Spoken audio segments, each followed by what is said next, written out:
is going on, everybody? Welcome in to the North End Podcast, episode 182.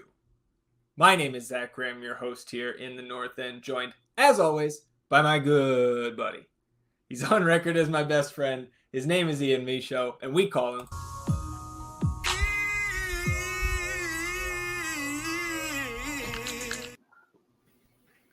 He's sitting here midweek, Austin, Texas. A little bit of a cold front, Austin, Texas. Looking like the weather's going to be pretty damn nice for decision day. Unfortunately, not playing for nothing, but not playing for playoff seeding, a playoff berth. Obviously, that in the past now for the 2024 edition of everybody's favorite team. But we're here. We're talking about it. And I don't know about you, man. I'm a little excited for Saturday still. How you feeling? Oh, well, I just woke up from a nice midday nap, so I'm a little bit out of it, but I'm getting to the point where I'm getting excited for this match here.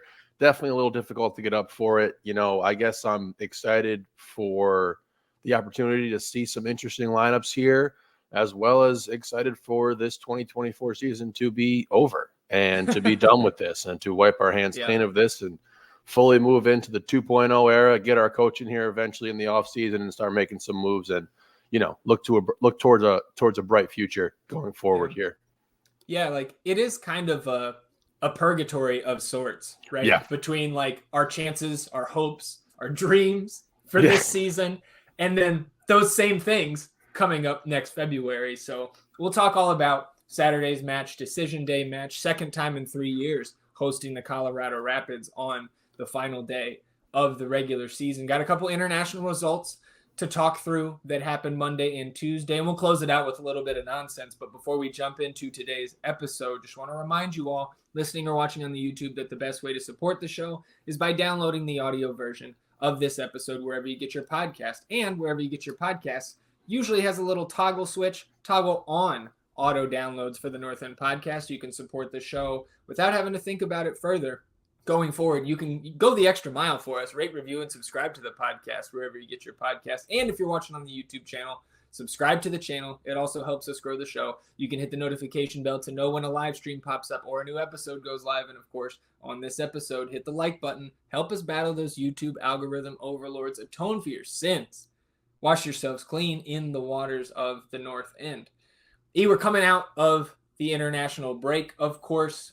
So our boys all around the globe, starting with Alexander Svatok. We talked about how he got in for exactly 1 minute late last week. Had an interception, right? So got into the box score there. Unused sub on Monday, but Ukraine 1-1 draw against Czechia on Monday. So they're on 4 points with 2 of the 6 matches remaining in Group 1 of UEFA Nations League B. But I believe with 2 wins, they still control their own destiny. So over these final 2 matches that will come, I assume, on the next international break, they've still got a chance to get, or to advance rather, to the next round. So hopefully we see our boy Svatok out there a little bit more on the next international break. Would absolutely love to see that, and definitely pulling for Ukraine. Bobo, unused sub, I think, kind of the theme here. Here we go. Bobo, unused sub in Uganda's 2-1 win over South Sudan. Of course, he played the entire second half against South Sudan late last week. This match took place Tuesday morning. But in that group, right, this is AFCON qualifiers. In Group K, South Africa draws with Congo. So Uganda is now at the top of Group K. 2 matches left, just a single point will clinch qualification for Uganda. So we'll keep our eyes, obviously, on Bobo and the Ugandan national team as they continue through qualifying. Even though Bobo doesn't play there, great result. Great weekend, right? 6 points for Uganda. Yeah, that's a fantastic weekend for them. And, you know, we want to see some Bobo minutes for sure. We brought it up on the last episode that it's been nice to see him get some minutes with the national team. Obviously, a wonderful accomplishment. Stay healthy as always. So no Danny Pereira appearances over the international break. Of course, he was called up to Venezuela. They're still right in the thick of their World Cup qualifying there down in South America. Venezuela, 2-1 loss to Paraguay. Danny once again left off the team sheet. But that was an important match looking at the standings, right, in CONMEBOL qualifying for the World Cup. Luckily, not a must win, but Paraguay right there, kind of mid to bottom half of that 10-team table. Venezuela now still 8 matches left, though, in World Cup qualifying, and they're just 2 points back of that final qualifying spot. So not a must win, but again, a win or even a draw yesterday, I think would have kept them in that 6th spot. So again, this goes through, I believe, this time next year is when this World Cup qualifying will finish up for Venezuela. So hopefully as we progress towards the fall of 2025, Danny's just earning a larger and larger, or just, I guess, after this past week, a role at all consistently with the Venezuelans. Yeah, that's really no surprise to me there that Danny didn't get any time. It had been looking that way ever since we've been breaking down these results for the Venezuelan team. But again, pulling for them. So Venezuela, Uganda, Ukraine. This is our new countries here. Right?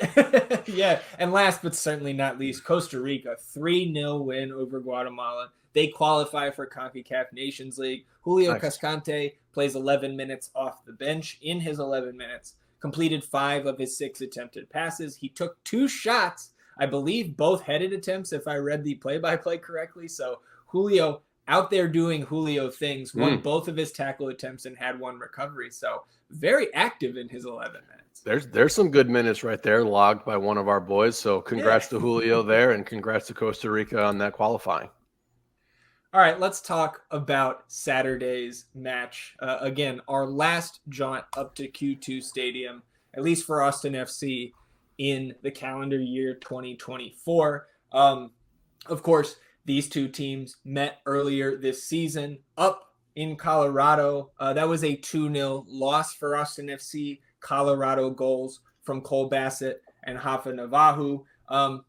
But it doesn't much matter how our long-time head-to-head, all-time head-to-head record is for me and maybe for most Austin fans. Obviously, we'd like to have more than just the 2 wins that we've recorded in 8 tries against Colorado. But the most memorable outing against this Rapid side is April 2021, right? Our second ever competitive match as a club, our first ever victory in the league. So you always, right, we'll be at the end of the 100-year war still talking about that first ever victory, right? First goal from Diego, little brace from our other DP there who was wearing 10 at the time. But since then, man, like I kind of hinted at, it has been a long string of mostly forgettable performances for Austin FC against Colorado. And I mean, we have all kinds of forgettable performances versus this Rapids club. And like, they have been an up and down club. They had that disastrous year. We lose to them. You're thinking about potentially getting rid of the coach at that point. But the only thing I can look at, because we're thinking about this episode and what's going to go into it and how we're going to talk about this Rapids team and everything. And I'm on the record thinking that this team is saying that this team is not that good. I don't think that they're really that high quality of a team to be sitting where they're currently sitting at. They're on a 3-game losing streak right now. And like, I go back and you look at the fucking results from Vancouver and you look at the results from Toronto. And if you had just managed to mustered 4 points there or 6 points in a win, you'd be getting a team in this Colorado Rapids team that's just kind of limping into the home stretch here. And you'd have everything on the line at home. And then there's just another world, another universe where we're sitting there in decision day and like, this means something. And this is not the universe that it exists in. So that kind of sucks. And it's just bringing up some PTSD for me with the Toronto game and Vancouver game, and just the huge disappointment that this season has been and the home stretch has been here, So as difficult as it is to get up for this, we got to get up for it, get ready for it, and embrace this challenge of trying to, get a win here on a way out. Send our boys out with a victory and get 3 points and close this 2024 chapter of Austin FC. Well, it was like woulda, coulda, shoulda, right? Yep. At many points along the way this season. And if you look back at the last 2 times the Rapids have come to Central Texas, it's kind of that same theme, woulda, coulda, shoulda, like on decision day in 2022, right? 1-1 draw. Colorado gets the equalizer in that match in the 3rd minute of second half stoppage time. Header by one Diego Rubio right in our faces there in the north end. I don't know if Diego has a headed goal this year. That's something we thought we were going to see a lot more of. Wouldn't hate to see one this Saturday. Mm. But like, and you remember that match, right? Right before that goal, part of the reason why we were so upset, you and I at least were so upset walking out of that match, was we thought Lalas Abubakar should have been shown a red card just moments before that equalizing goal. And then last year, they come down early-ish in the season, right? And we had a very tumultuous start to the year. This may have even been the match. I didn't look it up before we hit record, but it was like late April. So that kind of lines up with maybe the week or so after we lost to Violette, or beat Violette in the second leg, but didn't get enough on aggregate, and we crash out of CONCACAF Champions League. And like that match, dude, like that was John Gallagher, 5th minute, just a rocket of a goal, crashing the box from the right side. Yep. We think we're just going to smash this Rapids team that was very much struggling last year, right? You remember, you mentioned when we lost to them up there late last season, that's when we thought, okay, like, yeah, like they're probably going to fire the coach after this one, right? Mm-hmm. So like looking back at that box score, dude, Kevin Cabral scores the equalizer in the fucking 85th minute. That dude, like, he stinks. Yep. That dude had 2 goals all season, and one of them right there, painful equalizer. Again, right in our face there in the north end. So Colorado has really dealt us some nasty blows, especially sitting on our side of Q2. Absolutely. And throughout the course of the season, we're always looking to some of these games with losses where it's like, what can we take away from this that was positive? And for me now at this point in the season, it's like, you look at those games and they kind of change and they look like missed opportunities. And you're sitting here now, you're officially eliminated from the playoffs. And you look at the team above us in Portland, and we're going to have a record-setting point total for a Western Conference team in the 9th seed here, just to kind of reiterate how difficult this Western Conference has been. But it's still no excuses. This team didn't get the job done here for the entire totality of this season. But again, just supporting the club, trying to get 3 points here, trying to go out on a high note, and hopefully be ushering in this new dawn where everything is a bit better. When you bring up that, I think we've talked about it on the last few episodes, at least once, where like, right, the Western Conference right now, the 9 seed is going to finish with no less than 46 points, which is a Western Conference record and has only been bested once in the history of the league. I believe Columbus Crew 2021, 47 points for a 9 seed. But you see Portland taking on Seattle on Saturday, Vancouver taking on RSL, Minnesota taking on St. Louis City. The 9 seed could end up with 49 points, which again would be 2 points clear of the previous league record. So again, we are not dealing with a normal MLS Western Conference here. Mm-hmm. Very, very top heavy, especially if you're just talking about the top 9. But finishing up on Colorado, right? They do look slightly different from when we saw them back in June, because in the summer, they sold Moise Bombito. Yep. MLS record fee for a center back, $7.7 million. I believe that can rise closer to $10 million with incentives. So, I mean, again, Moise Bombito was a super draft pick in the CJ Fodre class of that was December 2022. So, look, it can be done in the super draft. It's very, very rare, but that's some damn good business for Colorado. And I'm glad he's not in the West anymore. Yes, absolutely. That's some damn good business, and really just a testament to Bombito, his work ethic, his ability to improve, and like that you can find some of these guys in the draft. And we've talked about in the past, like, how it's not really a good idea in this league to quote unquote tank for a draft pick, right? Because that draft is not necessarily where you're finding the high quality players that you want to bring in to your team. But this is a situation where you see it's an outlier. It's something that has happened. It can happen.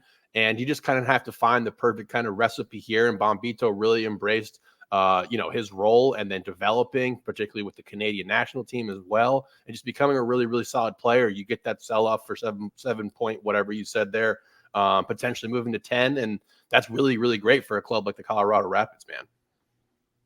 Yeah. And like looking back at the standings now, Rapids sitting in the 6th seed, but they can jump up to the 5 with a draw and a Houston loss. Houston plays the Galaxy, and we know the Galaxy playing to hold on to that number 1 seed here. or they can Yeah. jump up with a win and a Houston loss or draw. They can also drop to 7th with a loss or draw against Austin and a Minnesota United win. So this Colorado Rapids team is very much playing for something, while we, again, standings-wise, are not. They can also drop to 8th with a Whitecaps win and a Colorado loss there.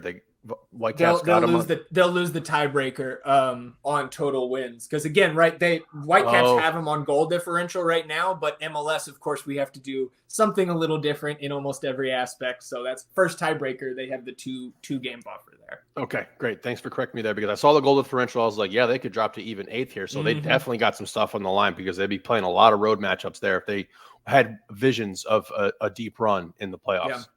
Yeah, no question.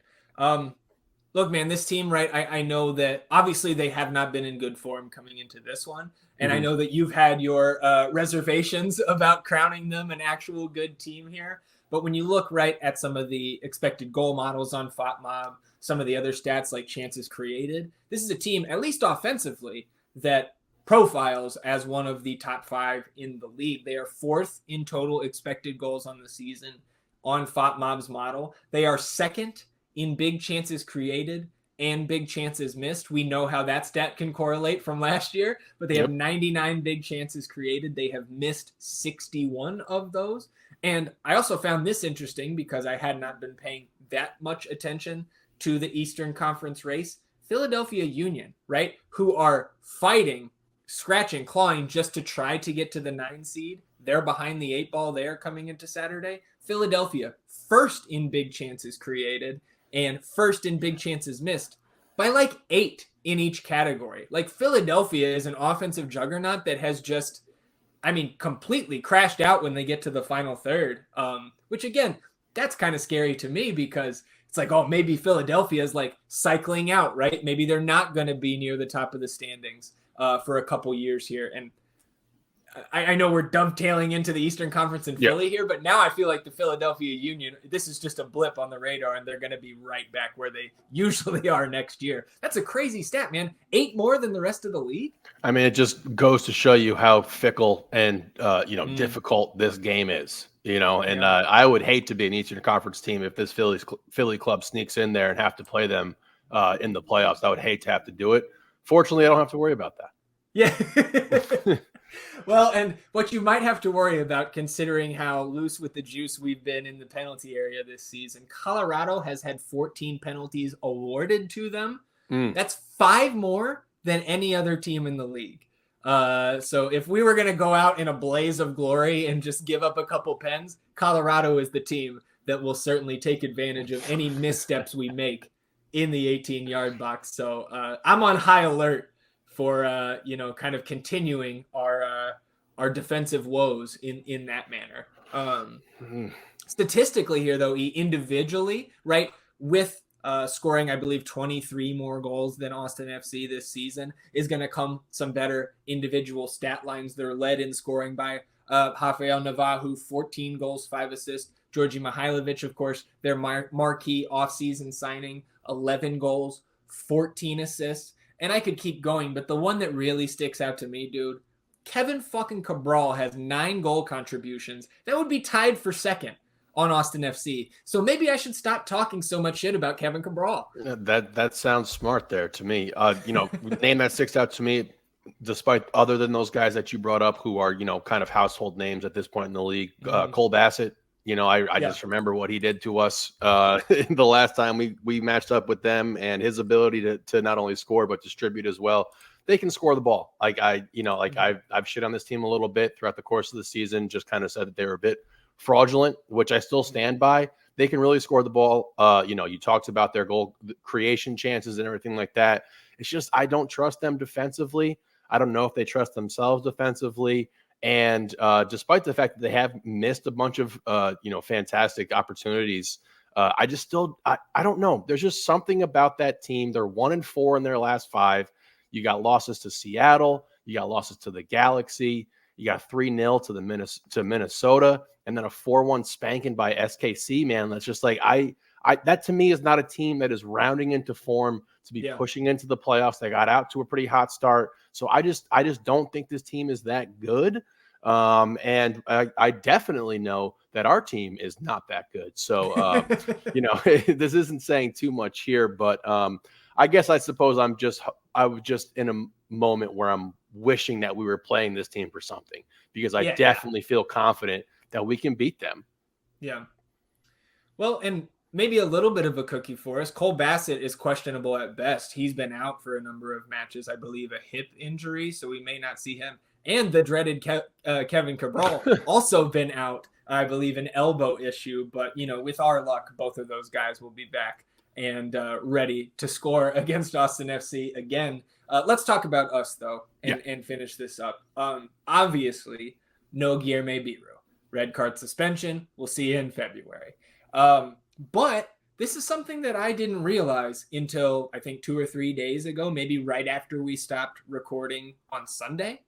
Danny Pereira also suspended. Yellow card accumulation again. And here's what got me, E. This is why I did not understand that he was suspended until the last few days.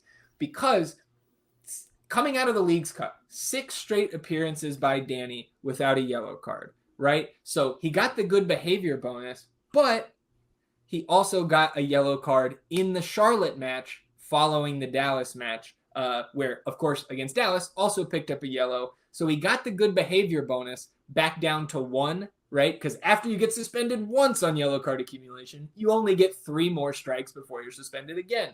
Yellow card against Portland, yellow card against the Galaxy, see ya for decision day. So Danny also done for 2024, and not great. Yeah, I mean, we said we weren't worried about yellow card accumulation when he got that one versus the Galaxy after that incredibly awful display by Ted Uncle. So, not great. Definitely just, begets more questions about the lineup that we're going to see here. And the loss of Biru is just making me think that we're going to see some Zani. Yeah, well, and that's a good little, it's like you've been doing this for 180 plus episodes now, E. It's not a bad segue into some little lineup graphics that we were playing around with earlier today. Let's talk about some scenarios. One note I do have, team put out some training photos today on their social media accounts. Mikkel Dessler was out there. Just got a photo of him walking out onto the pitch. So it could have been individual drills, but we'll see. So E, here we've got 3 different lineups to kind of talk through here. And this would be what I'm dubbing as the full strength lineup. You've got Bradley Scott Stuver in net, backline of Dessler, Heinzike, Svatok, and John Gallagher. No Danny, so I've got Jojo and Alex Ring in the defensive half, Driussi at the 10, Bukari to his right, Obi to his left, and Jassy Zardes up top. What do you think about, I guess not what do you think about this lineup, because I think it's pretty obvious that this is our strongest lineup. Maybe you could argue Owen at some point for Valencia or something like that. Maybe Rubio for Zardes, or swap out a center back. But how do you think we see something like this? How do you think Coach Arnaud, interim Coach Arnaud, is going to treat the lineup? Because again, I think there's a chance we have play the veterans, right? Kind of a send off for some of the older guys. And then we don't have a lot of kids around, but then there's a play the kids option. Yep. What do you think about full strength as maybe what we see with the 11? Really just going for it, end on a high. I personally would not like to see this lineup. I don't want to see Dessler if he's not a full go and full 100%. But I'm just trying to think of it from the standpoint of where Arnaud is coming from, right?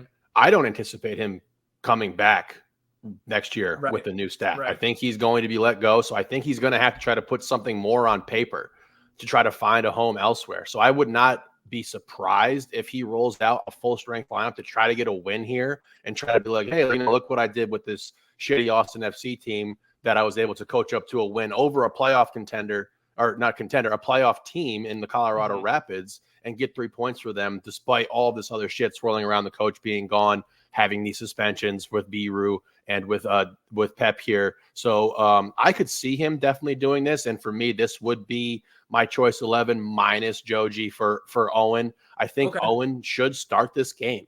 I would like Owen to start this game. I think starting Owen this game is much more of a symbolic kind of move where it's like, you have the full backing. You've gotten the backing from Roto. You're still here. You're with us. You're still here. You're still our guy. You're still part of our future plans. We know we had to let go of your father, the head coach. So like I think Owen needs to start and be locked in for this one.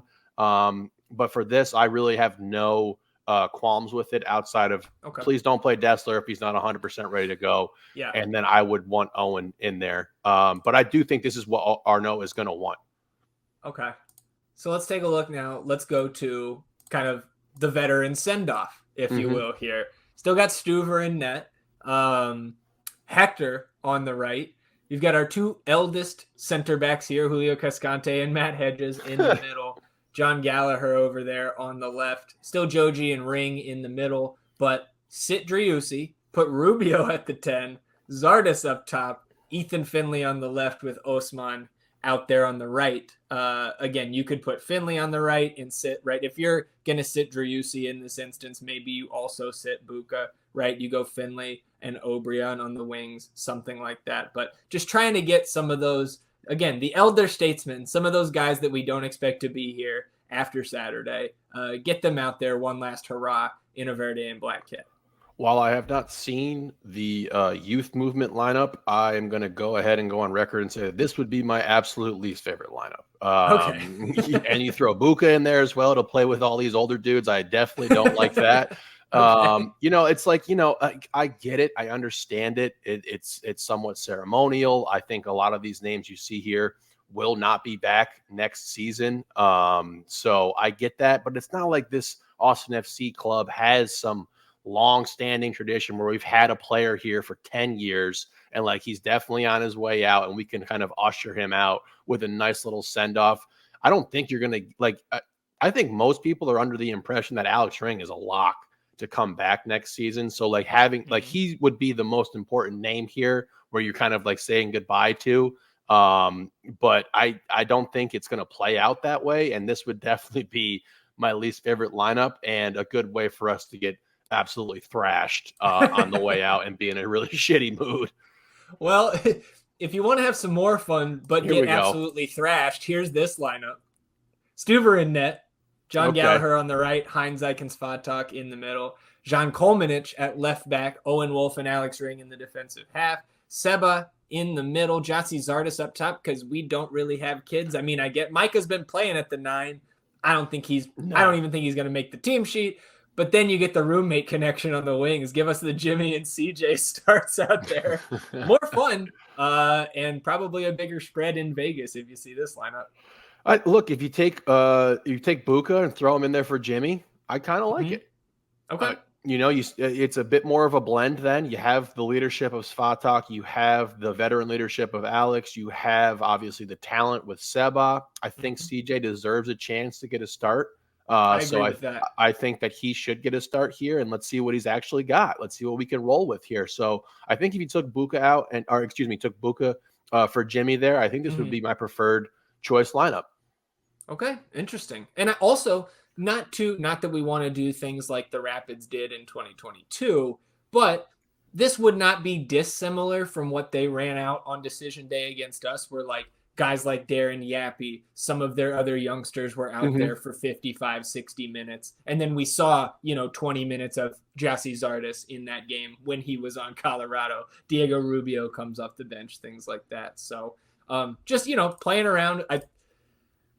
I don't know what is going to happen. I really don't have a strong lean because I think we could see them going any of those 3 directions where Davey just plays it straight. We're going to put our best team out there. We're going to try to go and get the win. You're going to try to go get the win regardless, but who you're starting with, I think, right? That's where I'm just interested to see what Coach Arnaud does here. I'm in the same camp as you. I really have no idea. I think I would say that it's going to be the first lineup you rolled out there with potentially a few more tweaks. Again, I talked about Zani a little bit and kind of made a joke there, but I would like to see if we can get any sort of improvement out of him. Moving forward, he's going to be coming off that U22 initiative slot. He is locked up for another year. 1+1 after this now. Okay, so like we do have him going forward, so I want to see him get his chance here. Obviously, Biru came in and just absolutely took that job from him, and there was no turning back after it became abundantly clear. And obviously, Komanich had some injuries, kind of recovering from the ACL. Yes, rolled up into there as well. So I would like to see Zani get an opportunity as well. But we'll see. And I really think it boils down to what Arnaud is going to try to put on paper for next season and his resume wherever he may end up. Yeah. Yeah. And ultimately, like, I'm less concerned about that compared to, like, I want at least a result here because I would like to see 40 or 42 points at the end of the year, just like help those historical numbers. And just like then it is statistically an improvement in the standings from last year in terms of our total points. And this was brought up on Moon Tower earlier this week. I forget the Apple TV commentator that they had on, but they kind of brought up the idea that there's a decent chance that the next manager of Austin FC is watching this match on Saturday. So no matter who gets rolled out there, if you're going to be here next year, you are probably playing under the watchful eye of who the next manager is going to be. And of course, regardless, unless you're retiring and you're on the way out, you're playing for your next gig as well. And again, I want a good send-off for any of the guys that have been here and are on their way out. And again, like you mentioned earlier, that you get the sense that the sentiment amongst the fan base is that Alex will be back. And I think both of us would love that, right? Especially on a lower number. But I think you and I are both also in the camp that we don't expect Alex back. So I want a good send-off for him. I'm going to be standing there at 10 p.m. That's another note. This match kicks off at 8 rather than our customary 7:30. So I want to be standing in 123, 10 p.m., saluting the captain of our team, before he potentially steps off the pitch for the last time at Q2. That's what I want the most. For sure. And I'll be doing that as well with you. Hopefully happy. I just went back through the fixtures and the results there and everything. And correct me if I'm wrong, but we haven't had a home win since NYCFC. Yeah, sounds right. July 6th. So like Jossie Zardes brace in that one. I mean, that is absolutely insane. That's insane. July 6th, the last home win. So now it's even more so. It's like this fan base has been starved for a victory at home. And we really deserve it because we continue to show up. And I'm not one of those guys who is, makes themselves a martyr about going to games. It's a privilege. It's a privilege to be able to go to these games. And, I'm happy to do it. But still at the same time, I want to see my team win at home. So, like, I think that might be rolled into this discussion here. We obviously have had the departure of the coach, a tumultuous bit of an end to a season here. So 3 points at home, I think, is now – I've talked myself into it a little bit more with what might be going through Davey's mind. So nice. I do think a choice lineup is at the forefront for that. So, yeah, man, let's get this fucking win. Never takes long for either of us to talk ourselves into that saying. So we don't have erasure of maybe our best home win, a pair of home wins. We did win both home matches in the Leagues Cup, league wins, not since NYCFC. Just had to get that out there, and then maybe most important, setting our emotions, our fandom aside. No serious injuries that will impact the 2025 campaign. That is the most important outcome of Saturday. Correct. That is the priority. Anything else for you on this one, E? If not, there's only one thing left to do. How much is Austin FC winning by on Saturday?